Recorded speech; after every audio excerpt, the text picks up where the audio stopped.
À Aix-les-Bains, des avions se sont posés.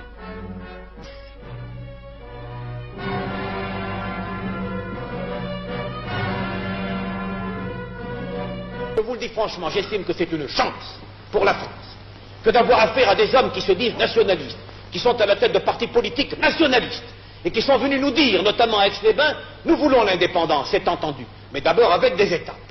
Et même quand nous l'aurons acquise, nous ne voulons pas nous séparer de la France.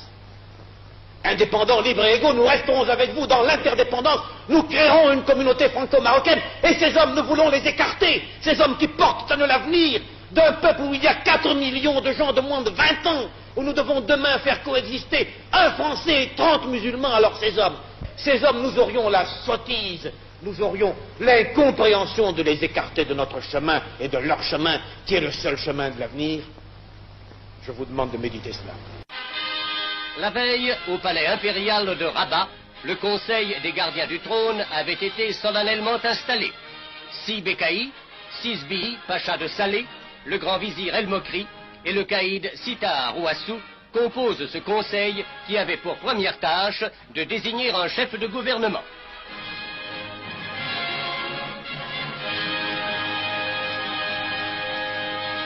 À Celles-Saint-Cloud, Sidi Mohamed Ben Youssef, arrivé de Nice, rencontrait devant une nuée de caméras de tout calibre M. Antoine Pinet, venu spécialement de Genève. La fin du problème marocain est maintenant en vue.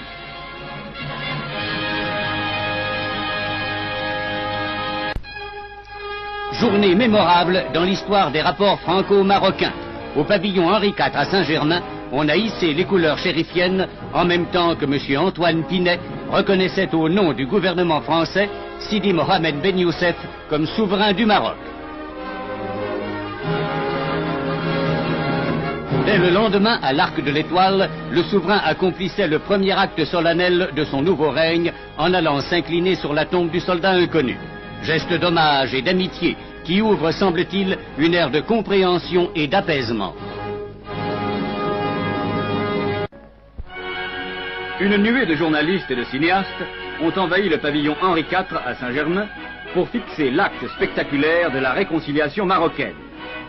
S'inclinant par 3 fois au pied de celui dont il avait été l'adversaire le plus irréductible, le pacha de Marrakech a reconnu Si Mohamed Ben Youssef comme son souverain. Cette pathétique entrevue, qui n'a duré que quelques minutes, ne manquera pas d'apporter une contribution importante à l'apaisement général. هذه المفاوضات أريد لها أن تكون مفاوضات من أجل فريق واحد وليس للمغاربة ككل، ولهذا قبل ما ناخذ الاستقلال ديالنا اللي كان عندنا فيه خلاف، راه مازال ما استقلينا، لا زلنا ولا زالت أراضينا مغتصبة.